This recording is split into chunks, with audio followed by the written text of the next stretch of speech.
Você sabia que existem demônios especializados em prender pessoas nos pecados sexuais? E que muitas vezes isso começa silenciosamente, dentro da própria igreja? Parece absurdo, né? Mas o que eu vou te contar agora pode ser o retrato exato da sua própria vida, ou da vida de alguém que você ama. O pecado sexual não começa com grandes escândalos. Começa com pensamentos, com olhares, com pequenas concessões que parecem inofensivas. Começa com uma conversa boba no WhatsApp, com um elogio fora de hora, com aquele vídeo que você acidentalmente deixou rodar no celular. É assim que o inimigo age. Ele não bate na sua porta gritando: "Sou o diabo, vim destruir sua alma." Não. Ele sussurra desejos na sua mente. Ele planta ideias. E ele faz isso até mesmo com quem prega, com quem canta, com quem está de joelhos no altar. Essa história é real. E talvez seja um espelho da sua. Uma mulher, conhecida na igreja, casada, temente a Deus, sempre com um sorriso no rosto, sempre com palavras doces, sempre falando de santidade, mas por dentro, vivendo uma batalha silenciosa que poucos imaginam. Ela nunca pensou que cairia. Nunca imaginou que seria capaz de viver uma vida dupla, mas foi exatamente o que aconteceu. Começou com carência. O marido já não a via como antes. As orações dela pareciam não passar do teto. E em vez de buscar mais de Deus, ela buscou consolo no pecado sexual. No início, eram apenas pensamentos, fantasias. Ela achava que podia controlar. Achava que era só uma fase. Mas a verdade é que o pecado sexual é uma corrente espiritual invisível. Ele se alimenta da fraqueza, se fortalece no silêncio, cresce no escondido. E quanto mais ela alimentava aquilo, mais ela se afastava de Deus, mesmo estando dentro da igreja. Ela começou a conversar com outro homem, um irmão da igreja. Nada demais, ela dizia para si mesma, só conversas. Mas por trás da tela, o desejo crescia. Por trás do culto, havia olhares. Ela começou a se sentir viva de novo, desejada. E essa foi a armadilha perfeita. O inimigo sabia exatamente onde tocar. Ele usou o pecado sexual para entrar no coração dela. E isso foi só o começo. O que ela não sabia é que a porta que havia aberto espiritualmente já estava sendo usada por demônios. Espíritos de luxúria, de sedução, de engano.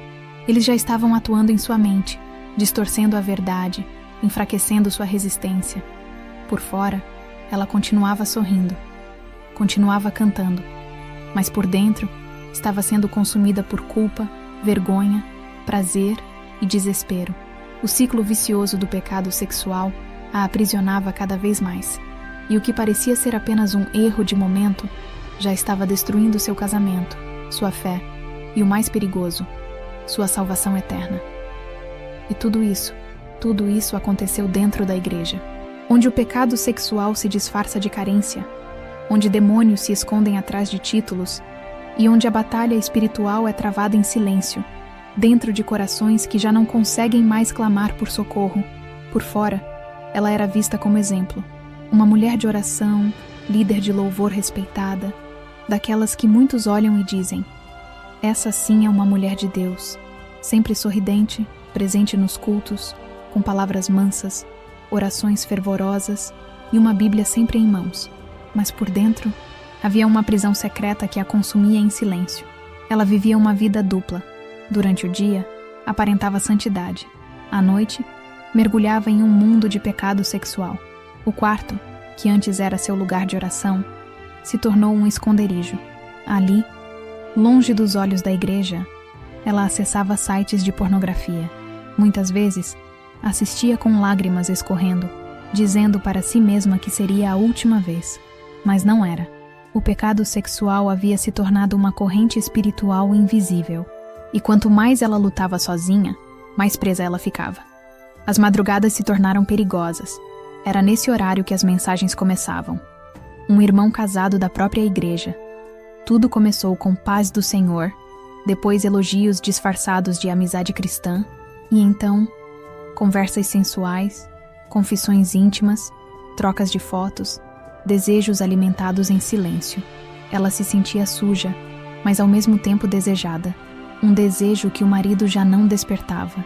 O inimigo sabia onde atacar. O espírito de adultério, o espírito de luxúria, o espírito de sedução, todos encontraram nela um campo fértil, porque ela já estava fragilizada emocionalmente. O pecado sexual entrou sorrateiro e tomou o controle. E no domingo seguinte, lá estava ela outra vez, no altar, cantando, erguendo as mãos, profetizando vitória, enquanto por dentro sabia que estava perdendo sua salvação. E o mais triste, ninguém percebia. Ninguém via os olhos cansados de quem passou a noite inteira em pecado. Ninguém percebia a frieza espiritual que já tomava conta da sua alma, porque ela aprendeu a disfarçar. Aprendeu a sorrir enquanto morria por dentro. E o diabo ama quando isso acontece. Ama quando os pecados sexuais se escondem atrás de ministérios. Quando a pornografia é camuflada com versículos. Quando mensagens sensuais são enviadas entre irmãos da fé. Porque assim ele destrói não só a pessoa, mas toda a estrutura espiritual que ela toca. Assim ele começa a destruir famílias, casamentos, igrejas inteiras. Ela sabia que estava errada. Sentia o peso da culpa a cada palavra que cantava no púlpito, mas ao mesmo tempo sentia um prazer que a fazia voltar. Era um ciclo: pecado, prazer, culpa, promessa de parar e queda de novo. E quanto mais ela caía, mais difícil era confessar, porque o medo da exposição, da vergonha, do julgamento, era maior do que o desejo de ser livre. E ali, mesmo dentro da igreja, ela já estava sendo consumida por dentro. Já não ouvia mais a voz de Deus. Já não sentia mais a presença do Espírito Santo. A pornografia, o adultério emocional, os pensamentos impuros, tudo isso a envolvia como um manto de trevas que ninguém via, mas que, no mundo espiritual, já era visível como fogo queimando. E foi exatamente aí que tudo começou a se agravar. Porque o que parecia pequeno, aquela simples curiosidade por conteúdo sexual, se transformou numa verdadeira porta escancarada para Satanás agir. No começo, ela só queria entender por que tantos falavam sobre isso. Clicou em um vídeo com título chamativo, ficou alguns segundos e fechou. Mas aquilo ficou na mente. Dias depois, voltou. E foi ficando cada vez mais difícil parar. O pecado sexual tem essa natureza. Ele entra como um pensamento e se transforma em uma prisão espiritual. Ela não percebeu de imediato, mas cada clique, cada busca secreta, cada imagem sensual assistida em silêncio, tudo isso estava criando brechas espirituais. Portas que foram se abrindo sem que ela notasse. Portas por onde espíritos imundos começaram a entrar.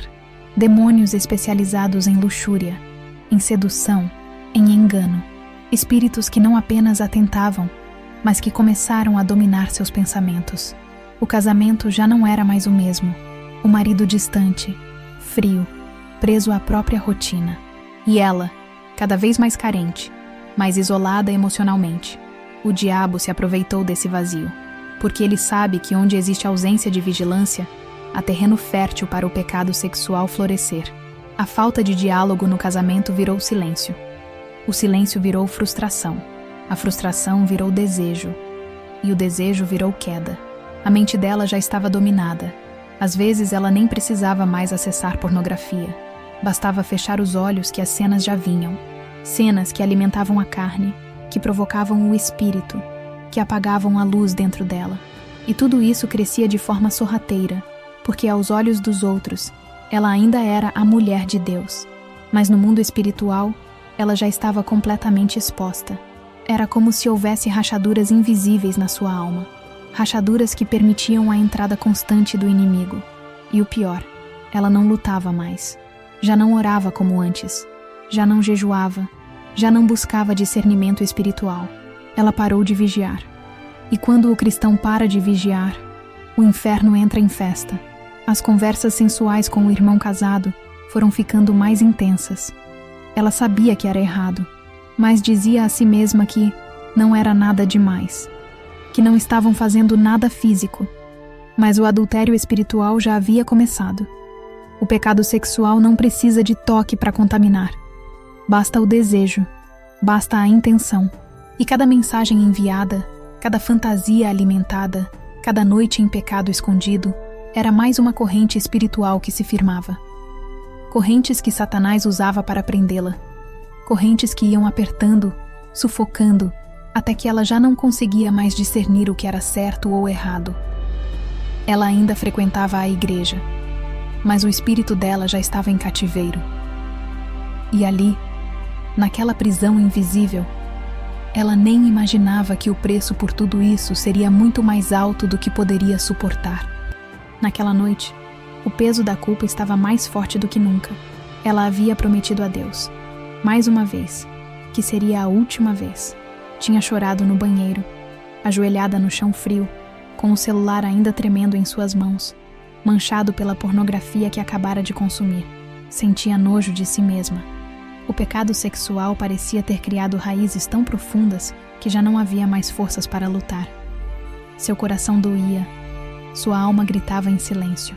E mesmo assim, ela dobrou os joelhos ao lado da cama e tentou orar.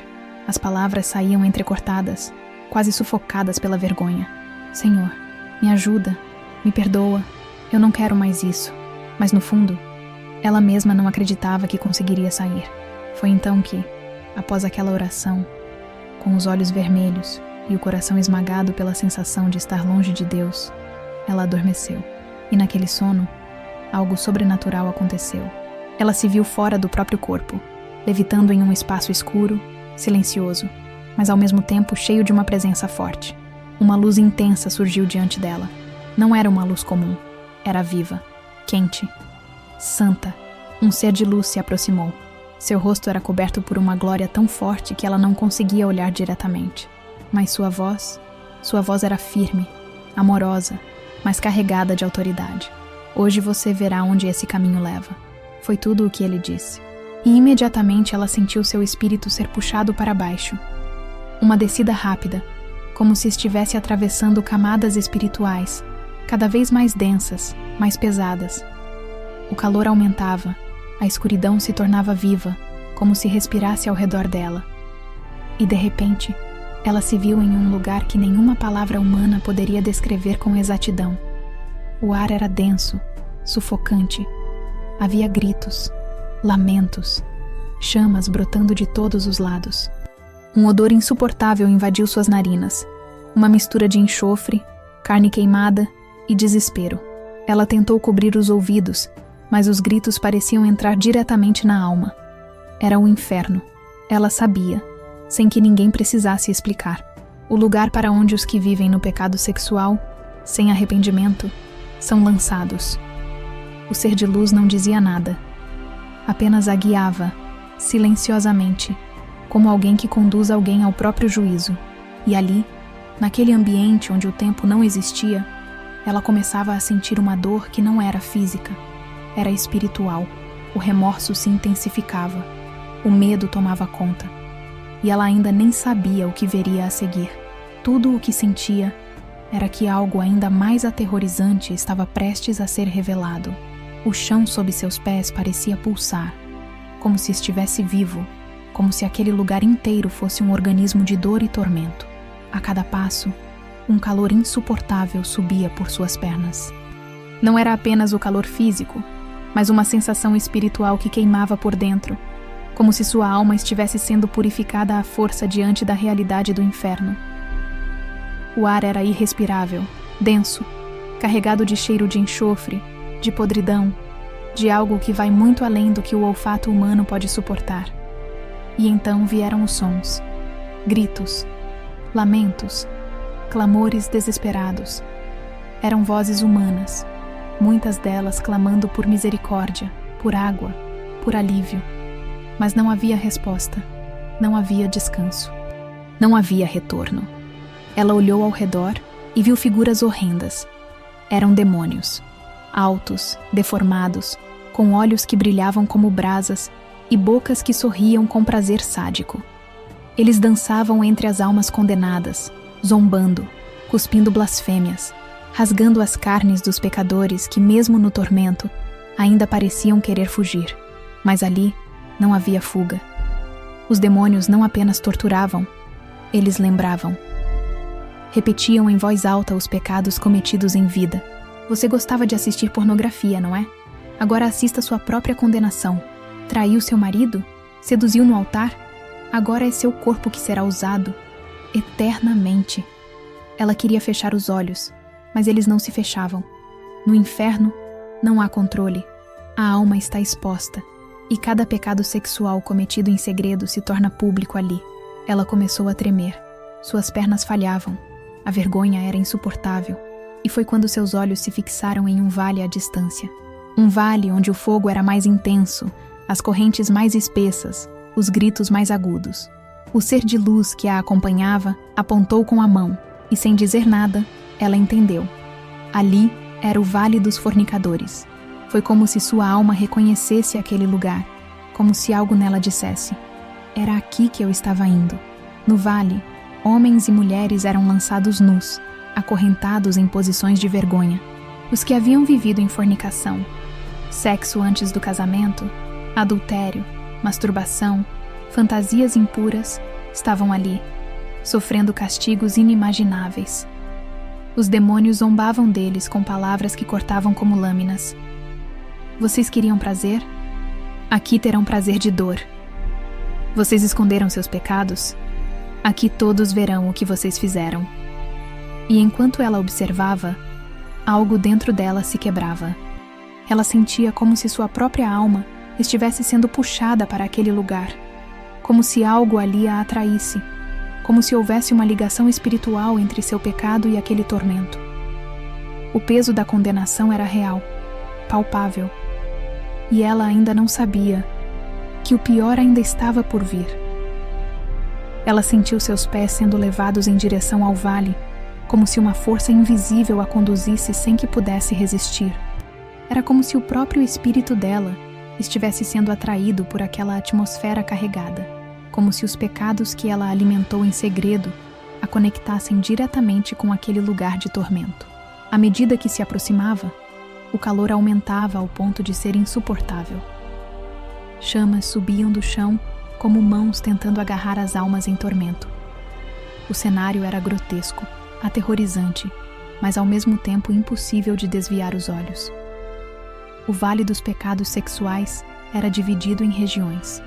Cada uma parecia ser destinada a um tipo específico de pecado carnal. No primeiro vale, ela viu os adúlteros. Homens e mulheres que traíram seus cônjuges, muitos deles crentes, muitos deles líderes. Todos estavam mergulhados em um mar de lava escaldante. O fogo não apenas queimava seus corpos, mas parecia penetrar até a alma. A dor não era apenas física, era espiritual, eterna. Eles gritavam pelos nomes dos que traíram, imploravam por uma segunda chance. Mas ali não havia tempo, não havia misericórdia, apenas condenação. Ela foi puxada mais adiante. Seus olhos se fixaram em um grupo de pessoas com os olhos completamente derretidos. Suas órbitas pingavam como cera quente. Eles gritavam tentando enxergar, tateavam no escuro, em desespero. Esses eram os viciados em pornografia. Aqueles que usaram seus olhos para alimentar fantasias, para satisfazer desejos impuros às escondidas. Agora, no inferno, seus próprios olhos eram instrumentos de dor, e a cada tentativa de ver, mais queimavam. Seguindo o caminho, ela chegou a uma região onde as almas se contorciam de maneira repetitiva, como se estivessem presas em um ciclo de movimentos forçados. Seus corpos eram manipulados por demônios deformados, com tentáculos e garras. Eram os masturbadores. Cada ato impuro cometido em segredo, cada prazer egoísta, agora se tornava um ato de tortura sem fim. Eles gemiam, mas não havia prazer, só vergonha. Eles gritavam, mas não havia resposta. Mais à frente, ela viu jovens, homens e mulheres que usaram seus corpos como instrumentos de sedução. Eles estavam acorrentados, despidos e cercados por demônios que rasgavam suas peles com garras afiadas, rindo com deboche. Você gostava de provocar, não é? Agora sinta o desejo que você causava. Gritavam os espíritos enquanto os torturavam. Ela queria correr, mas não podia. Cada cena era mais intensa. Era como se Deus a obrigasse a ver com os próprios olhos aquilo que a igreja muitas vezes se recusa a falar. O inferno estava cheio de pessoas que viveram nos pecados sexuais, achando que poderiam se arrepender mais tarde. Só que para muitos, o mais tarde nunca chegou. Enquanto continuava caminhando por aquele vale de tormentos, com os olhos fixos no horror das punições reservadas aos que viveram mergulhados nos pecados sexuais, algo aconteceu que quebrou o que restava de força em seu espírito. Em meio aos gritos e gemidos, ela ouviu uma voz familiar. Uma voz que conhecia dos cultos, das reuniões de oração, dos louvores ministrados no altar. Virou-se lentamente, com o coração acelerado, e ali estava. Alguém que ela jamais imaginaria encontrar naquele lugar.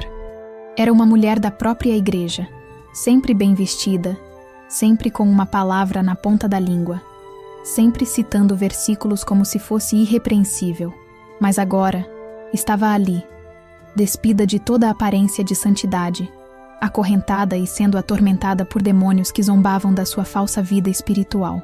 Ela dizia que era santa, mas se encontrava com o amante depois do culto.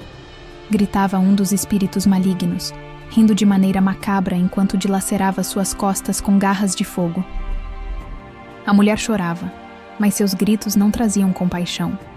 Apenas ecoavam no abismo como testemunho de uma alma enganada. E não foi só ela. Logo ao lado, um irmão que orava em línguas no altar, agora estava sendo arrastado por correntes flamejantes. Seus lábios, que antes profetizavam, estavam sendo consumidos por vermes. Ele gritava: "Eu era usado por Deus! Eu era usado por Deus!" E uma voz do inferno respondia: "Mas também era usado pelo pecado sexual. Você pregava com a boca e pecava com os olhos." A cena foi se tornando ainda mais desesperadora. Ela reconheceu mais rostos. Jovens do grupo de intercessão. Um obreiro que a havia ungido uma vez. Pessoas que, como ela, pareciam espirituais, mas viviam uma vida dupla, cheios de segredos, escravizados por pecados sexuais escondidos, e todos agora pagavam o preço eterno por terem escolhido o engano, ao invés do arrependimento verdadeiro. Cada rosto conhecido era como uma facada na consciência. O choque de ver pessoas que oravam, jejuavam e até expulsavam demônios, agora sendo consumidas pelo fogo eterno, deixou claro algo que muitos cristãos evitam encarar. Não basta estar dentro da igreja. Não basta ter um cargo. Não basta parecer santo. O pecado sexual não respeita a posição. Ele corrompe por dentro e condena por completo se não for arrancado pela raiz. Ela sentiu o peso do juízo como nunca antes. Porque essas pessoas que agora ardiam em dor, haviam um dia cantado ao lado dela, orado com ela, até mesmo lhe deram conselhos, e agora estavam ali, perdidas, porque ignoraram os avisos, se esconderam atrás da aparência e acreditaram que poderiam viver uma vida de pecado, e ainda assim herdar o reino dos céus. Foi nesse momento, quando seu coração já não suportava mais tanta dor, que o ambiente começou a mudar. As trevas estremeceram, e uma luz intensa se formou bem à sua frente. Era uma luz diferente de tudo que ela já havia visto. Não era apenas brilho, era santidade, era presença, era glória. E quando seus olhos, mesmo trêmulos, conseguiram focar, ela viu Jesus.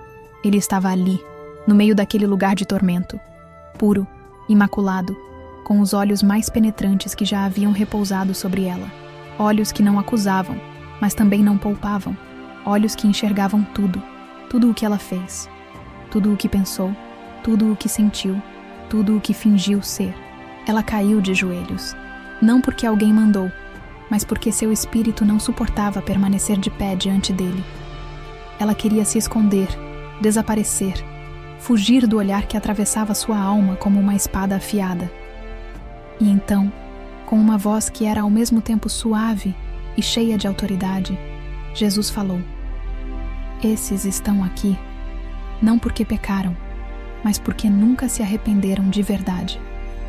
Essas palavras cortaram mais fundo que qualquer visão anterior, porque até aquele momento, ela ainda tentava se convencer de que estava apenas fraca, de que Deus entendia sua luta, de que seu ministério era maior que seu erro.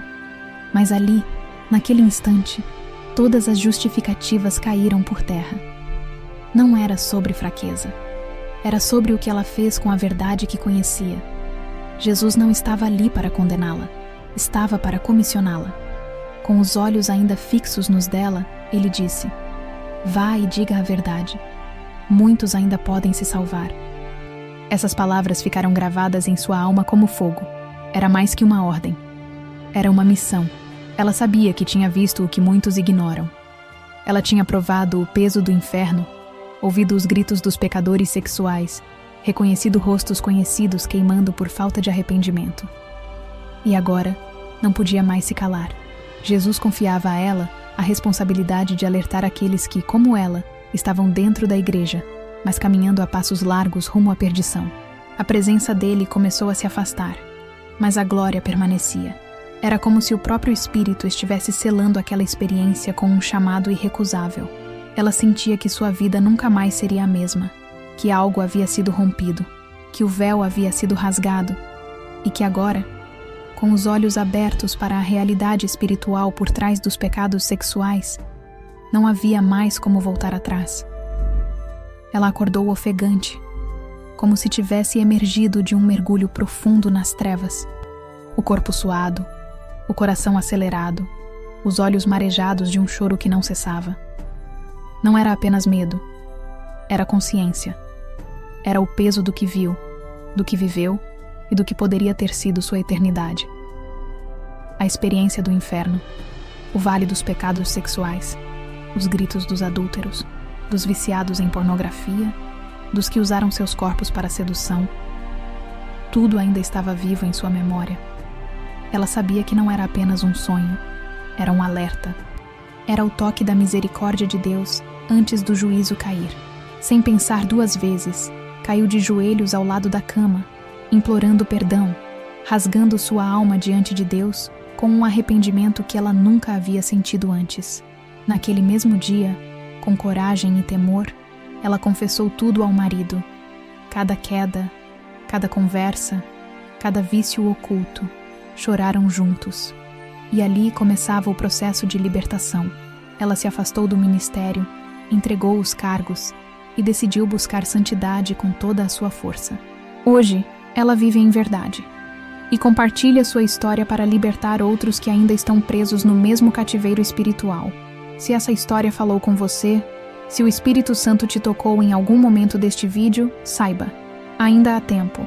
Não importa há quanto tempo você está preso no pecado sexual, o arrependimento verdadeiro ainda pode te libertar. Mas você precisa tomar uma decisão agora. Ore comigo, rasgue seu coração diante de Deus e diga: Senhor, eu me arrependo. Me liberta deste cativeiro. E se essa foi sua oração, comenta aqui embaixo: eu me arrependo. Vamos criar um movimento de pessoas que estão voltando para a santidade, rompendo com a escravidão dos pecados sexuais e se posicionando espiritualmente. Não esquece de deixar o seu like se você ficou até aqui. Isso mostra que Deus está trabalhando no seu coração. Se inscreva no canal agora mesmo e ative o sininho para não perder os próximos vídeos. Tem muita revelação vindo por aí. E compartilha esse vídeo com alguém que você sabe que está nessa luta. Essa mensagem pode salvar uma alma. Ah, e não sai ainda. Clica no próximo vídeo que está aparecendo aqui na tela. Nele, eu vou te mostrar como se libertar de uma vez por todas dos pecados sexuais. Você não pode perder isso. Vamos juntos até o fim.